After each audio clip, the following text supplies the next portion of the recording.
Aloha! Welcome to 3 Levels of Enlightenment, sponsored by the United Galactic Federation of Planets. My name is Merlin, and I'm your tour guide. Today's program is called A Continuation of Pieces of the Puzzle. In our last program, we talked about FLOSSIE and the beasts. If you recall, the beasts included the islands of Hawaii. We also talked about Tucson Mountain here in Tucson, Arizona, and how if you draw a line around the mountain, you end up with a tail, some big hind feet, some smaller front feet, and a big head and mouth. And how Tucson Mountain looks like a Tyrannosaurus Rex, a T-Rex, and how the islands of Hawaii look like a Triceratops, both beasts, dinosaurs from our ancient past. Now, in addition, we talked about Hurricane FLOSSIE, and how in 2007 we had a Category 4 hurricane that was bearing down on the Big Island of Hawaii, and the name was FLOSSIE. Then in July of this year, 2013, we had a second FLOSSIE, and both hurricanes did exactly the same thing. They vanished in the blink of an eye. As soon as they touched the Big Island of Hawaii, they went poof and disappeared. Scientists can't explain it. Especially the first FLOSSIE. The first FLOSSIE was a Category 4 hurricane. Category 4 hurricanes are enormous. They are like several dozen thermonuclear bombs. They can do massive damage. FLOSSIE out in Hawaii went poof and it disappeared. And where did that energy go? That's what these programs are about. We're giving you pieces of the puzzle. Once all the pieces are in place, then we can explain what's happening, where all that energy went. The next subject we covered in the last program involved the pyramids of Egypt, and I showed you several books that had pictures of those pyramids. This is another book called Chronicle of the Pharaohs. Obviously, it's talking about ancient Egypt. That's when the pharaohs existed. This book talks about the 3 pyramids on the Giza Plateau, including the Great Pyramid. Here's a better view of it on our camera here to the side. You can see the Great Pyramid of Giza in the center, and then the other 2 on either side of it. Plus, this book gives us a close-up view of the sarcophagus inside the Great Pyramid. As you can see in this photo, Khufu's sarcophagus, cut from a single block of granite, still stands at the west end of his burial chamber in the Great Pyramid. Now, inside the Great Pyramid is a room called the King's Chamber, and they claim that that was where they buried the pharaohs. But from other sources that we read from last time, for instance, Graham Hancock's book, some scientists don't believe anyone was ever buried in the Great Pyramid of Giza, that this box actually served a different purpose.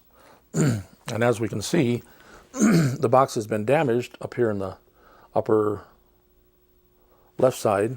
The box has been damaged probably by pyramid raiders over the centuries, and whatever was in the box is no longer there. So the box that's in the King's Chamber is going to play a very important role in the programs to come. Last time I reintroduced you to Commander Valiant Thor.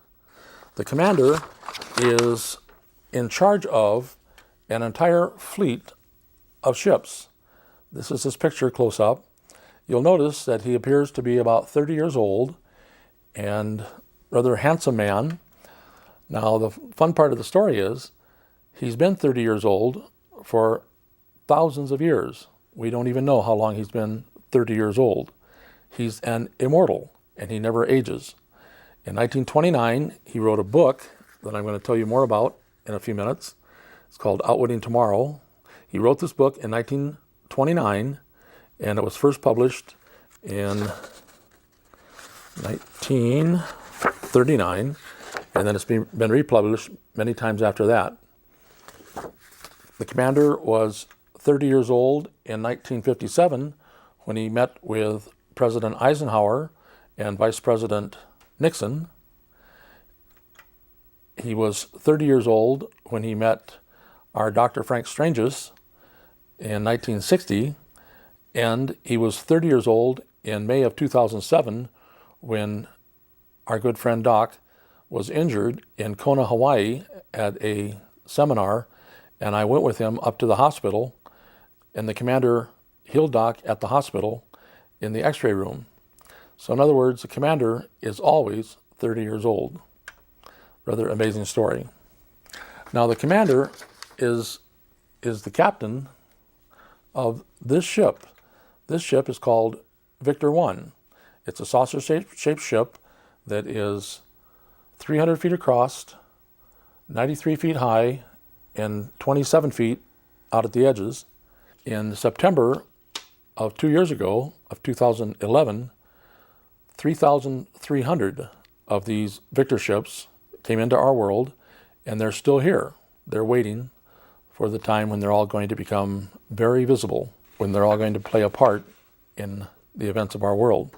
The commander also has ships up in space called starships. Here's a view of one of them. There are 14 starships that are orbiting the Earth, and they are 14 miles long, 7 miles wide, and 3.5 miles high. And as Doc tells us, these are like cities in space. There's 14 of them in orbit around our planet at this time. Now realize, they have a technology that's far superior to ours. Our people cannot see these ships, but they can detect their presence. When they block out stars, for instance, several years ago, the space shuttle was unreeling a long wire behind it. It was an antenna, and it was to be 2 miles long.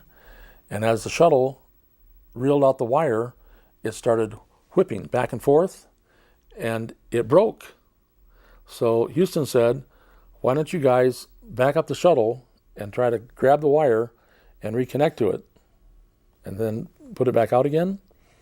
Well, as they started backing up the shuttle, the stars on the opposite side of the wire started to disappear. Something was coming at the wire from the other side, and all the stars were going away. And they couldn't explain it, but they decided, maybe let's not mess around with that wire. We'll just kind of leave it alone. And they abandoned that part of the mission. Well, that was one of these ships, one of these starships, or as I like to call them, motherships. They're like flying cities up in space, as Doc has told us many times. Now you'll notice there's some little black things coming up underneath the ship. Well, these are Victor ships. Remember I showed you the Victor ships earlier? 300 feet across. This is the commander's command ship, Victor 1. Well, these are the Victor ships coming up to the mothership, up to the starship. So you can see by comparison that the mothership is much, much bigger than the Victor ships. And there are 14 of these up in space. As I promised at the beginning of this program, there's more to the commander that I would like to tell you about. He did write a book back in 1929 when he was 30 years old, and he's still 30 years old. And the name of that book is Outwitting Tomorrow. Let me show you the cover. Here's the top of the page. It says Outwitting, and it has a hourglass, and down at the bottom it says Tomorrow by Valiant Thor. Now this book is a fiction that the commander wrote, and it's been available through Dr. Frank Strange's organization in California. You can still get it, I believe, if you were to write to him. And it's essentially a story about an older man in his 60s who's a farmer who lives on the coast of California on a large piece of land, and his name is Workman. And then he's visited by a rather wealthy appearing man who drives a really nice car, and his name is Mr. Grayson. And there's a part of the story that applies to us specifically, so let me jump right to that part of the story. As the story progresses, Grayson and Workman become good friends, and at one point, Mr. Workman invites Mr. Grayson to an older house on one part of his property that has an interesting drawing that his son has made. So we'll pick up our story at that point. Our story starts up here. It says, completely satisfied, they relaxed in easy chairs in the living room. Finally, the silence was broken by Mr. Grayson. Looks like the children have used the wall over there as a blackboard, he observed, pointing to a number of drawings on the opposite side of the room. Oh, the kids used to make themselves at home around here, Workman replied. Now, since they think they're grown up, it's about all we can do to get them to come out here for a couple of weeks in the summer to help their mother can the fruit. Whoever made these drawings was no average person, commented Mr. Grayson. My son Bob did that some time ago, Workman told him. He's different from the rest of the family, kind of an odd number. He's working his way through college right now, and in a few weeks, when school is out, I imagine he'll come home for a spell. Where did he get all his ideas for these drawings? Grayson questioned, interestingly. Oh, I don't know. Might have seen them in a book somewhere. He's the bookworm of the family, replied Workman. Grayson, who was busy studying the drawings, did not seem to hear Workman's last remark. I must say that for a mere youngster, that large middle sketch is quite a masterpiece, he mused to himself. Let's see, the past, present, and future are all represented in these lines. Then aloud he said, Workman, I wonder if you know just what that large triangle represents. Bob called it the pyramid, replied Workman. He used to moon about it so much that sometimes I had to talk pretty sharply to him. Why, he'd actually neglect his meals to study over it. I can't say that I blame him much, commented Grayson. This is a sketch of the Great Pyramid of Giza, and the lines which you see within its borders indicate the rooms and passages it contains. Interesting. A drawing on a blackboard. Let's continue. Mr. Grayson arose and walked over to the drawing to view it more closely. Every part is drawn to exact scale, he exclaimed softly. That boy of yours is certainly all right. I should very much like to meet him, and I hope that someday I shall have that pleasure. Workman sat speechless, so amazed was he at what Grayson had said about Bob. Why, he stammered, I thought it was a fool drawing. I didn't know it meant anything at all. It means a great deal more than you suppose, replied Grayson. That drawing is a chart of time and events. It represents approximately 6,000 years in the life of mankind. It dates back to 4000 BC, and then it extends forward to the beginning of the Christian era, then to the present time, and on to the end of this millennium at 2000 AD. In this period of 6,000 years, the most important events in the history of the human race takes place. The most amazing changes, however, are made between the present moment and the beginning of the grand new millennium, 2000 AD.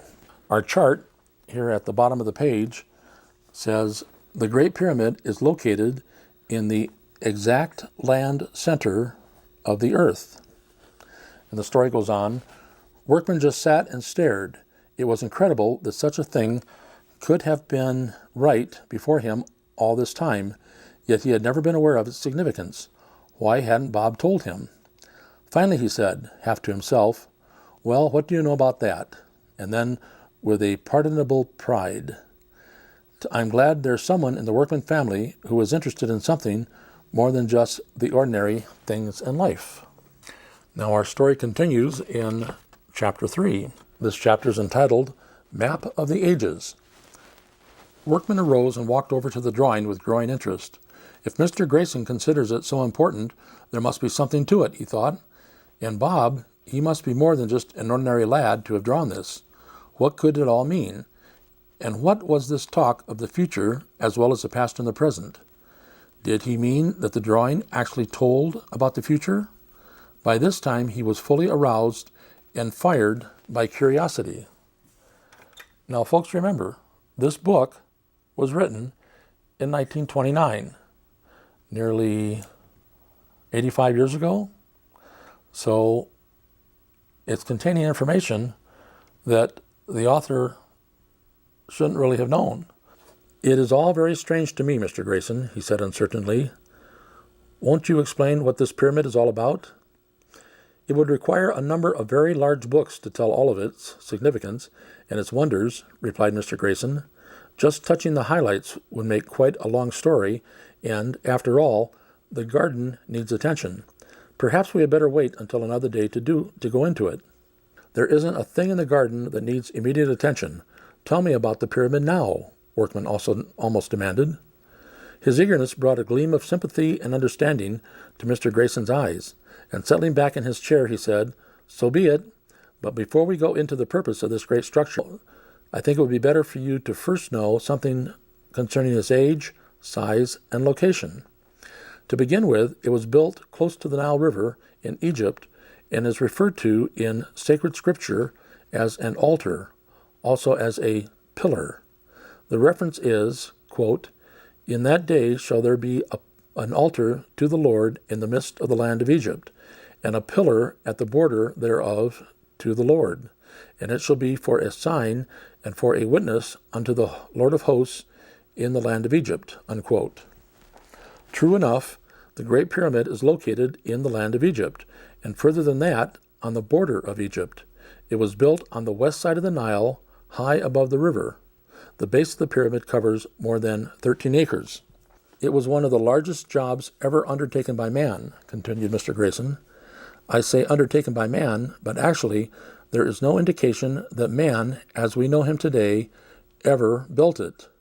In fact, there is no authentic source in this material world to which we can go for accurate information regarding the origin or the builders of the Great Pyramid." Whoa. Do you get that? We have no way of knowing who built the pyramid. It may not be mankind as we know him. Continuing, "Thousands of the stones used in its construction are perfectly square and as tall as an average man, some of them weighing over 30 tons. When these huge stones were all in place, the outside of the pyramid resembled a staircase. Finally, the outside was made perfectly smooth by placing on these steps beveled blocks of limestone, which were so perfectly fitted together, and the whole so finely polished that it would have been impossible to introduce the point of a very thin knife blade between them." In other words, what he's saying is, you couldn't put a razor blade in between those stones. The pyramid was so perfectly built. In fact, you could not see at a short distance where these granite blocks were joined. When you consider that each of the 4 sides of the Great Pyramid was 5.5 acres in area, you can easily believe that this was the largest polishing job ever undertaken and completed. Now, this diagram of the Mediterranean shows the Great Pyramid down at the mouth of the Nile River. When viewing the Great Pyramid, I often picture to myself Egyptian boys climbing up the side a ways and then scooting down the highly polished surface in one grand swoop to land in a freshly blown sandbank. Just how they would climb, it would be a problem, but leave that to the boys. During this recital, Workman had sat almost spellbound. As Mr. Grayson paused, Workman said, "I have seen pictures of the Great Pyramid, but I never supposed it was larger than a good-sized barn." "It is one of the 7 wonders of the world," replied Mr. Grayson. "It could not be duplicated today, for there is no known method by which these huge stones could be cut so perfectly, and no modern machinery is capable of doing so fine a job of fitting them into place." Well, once again, let's consider the time frame. In 1929, he was probably pretty correct. They didn't have laser cutters or as precise machinery as we have today. But even today, I really wonder if we would have the technology to build that pyramid. "It must have been constructed a long time ago by very remarkable builders," observed Workman. "There is nothing to indicate when the pyramid was built," replied Mr. Grayson, "although it is generally thought to have been around 4,000 years ago. Some scientists, however, claim it to have been built further back than that, nearly 6,000 years ago. Who built it is equally unknown. There are many theories regarding the builders and the methods used, but nothing authentic. They are no more than guesses. In that case, said Workman, no one knows just why the Great Pyramid was built either. Until recently, answered Mr. Grayson, no one had the slightest idea why it was built. It was thought to be just a huge tomb for an Egyptian pharaoh. It was found, however, that no one had been buried there, and so another reason was sought. At last, after many exact measurements, it was discovered that the dimensions of those ancient passageways and rooms had a common connection with known time, measurements, and quantities. Now we have an asterisk that goes down to the bottom, so let's see what that is. That's all these items in the footnote. The asterisk says, worked into the construction of the Great Pyramid of Giza are the following: the weight of the earth, number 1. Number 2, the exact sphericity of the earth. Number 3, the mean density of the earth. Number 4, the exact length of the earth's polar axis. Number 5, the direction of true north. Number 6, the earth's orbital maximum variation. Number 7, the mean distance from earth to sun. Number 8, the earth's mean temperature as indicated by the air temperature in the King's chamber. Number 9, the exact British and American inch, foot, yard, furlong, and mile. Number 10, the exact British and American grain, ounce, pound, and ton. Number 11, the standard British and American pint, quart, gallon, and bushel. Number 12, the practice of squaring the circle. Number 13, the practice of the quadrature of the circle. Number 14, the exact center of land area of the earth. Number 15, the cubic capacity of the coffer in the King's chamber is identical to the Ark of the Covenant. Number 16, the capacity of Noah's Ark was exactly 100,000 times that of the coffer. Now let's go back up to our story. For example, in one instance, the exact length of the year was given, then the exact diameter of the earth was given, as well as its weight. More and more discoveries were made until now we know beyond a doubt that those ancient builders knew far more than we do today about everything under the sun. Even squaring the circle was done with such ease and simplicity, it was considered nothing to them. You think maybe they were more advanced than man is today? So now we'll continue. This is truly remarkable, said Workman, but of course, these wise ancients must have had some reason for building such a huge structure. Is that reason known to us today? As far as we know, there is but one reason for its construction, answered Mr. Grayson. It was built for the express purpose of enlightening this very age in which you and I are living. Did you catch that word? Enlightening. The name of this program is 3 Levels of Enlightenment. Although it deals with mankind from 4000 BC up to the present time, its real purpose was intended only for certain of the human race to use from, say, the beginning of World War I until the year 2000 or 2001 AD. In order to explain to you the prophecies of the past and how they have been fulfilled and are being fulfilled, and just what is to come, I must give you a glimpse of the interior of the Great Pyramid. It is the interior that is important to us. We'll slide this up a little. Rising from his chair, he paced thoughtfully about, deliberating on just how to proceed. And as we look at this chart, we can see the King's Chamber in the center of the pyramid, the Grand Gallery, and many of these passageways. So now we'll move on to chapter 4, the chart of time. Your son Bob, continued Mr. Grayson, did a very thorough job in designating the rooms of the Great Pyramid.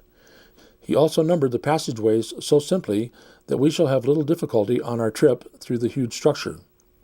We must first ascend the north side of the pyramid, about 50 feet to the entrance. Inside we find ourselves in passageway number 3, which is only 47.5 inches high, so stoop down or you'll bump your head. Traveling along the downward slanting floor for about 90 feet, we find at the place marked XX another passageway branching off on an upward slant marked number 2. Although the one we're on keeps descending, we will first explore this new one. It proves to be the same size as the first until, after climbing 128 feet, the roof suddenly rises from 47.5 inches to 28 feet. This section is known as the Grand Gallery. It is now possible to straighten up and walk naturally. So let's review.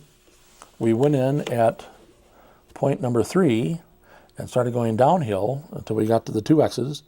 Then we turned and went up this passageway number 2, and we came to the Grand Gallery, which is now 28 feet high. Well, we have a picture of the Grand Gallery in the first book I showed you today. Here's a view up the Grand Gallery in Khufu's pyramid.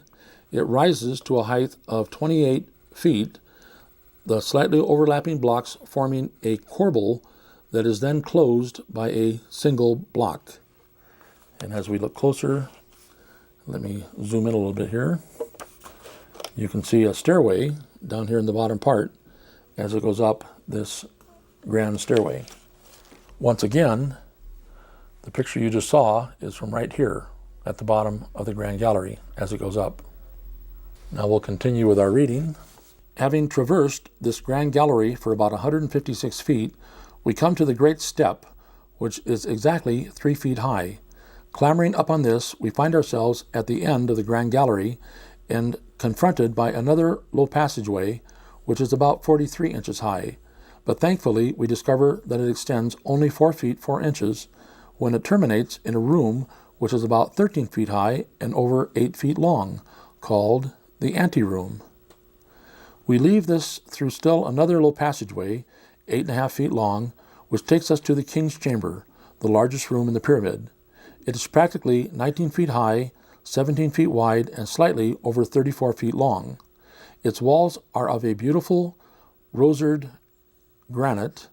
9 immense stone beams, which weigh on an average of 30 tons each, comprise its ceiling. Where these stones fit together, the seam is so minute that it can barely be seen at close range, probably the most perfect stone fitting job known. The walls, floors, and ceilings are built from exactly 100 stones. The King's Chamber is empty save for a lidless coffer at one end. This coffer must not be mistaken for a casket, for no one was ever buried in the Great Pyramid. It is not just a huge burial monument for some Egyptian king. In fact, it was not even built by the Egyptians, as with the other 37 pyramids in Egypt. The Great Pyramid was not built by the Egyptians. So with that, we will end this portion of Outwitting Tomorrow, and we will continue it in our next program.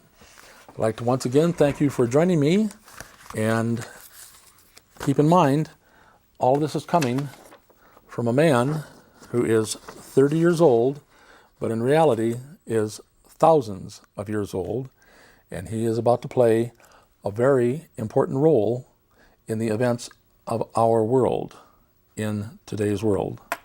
With that, I'd like to wish you all aloha and ahoy ho.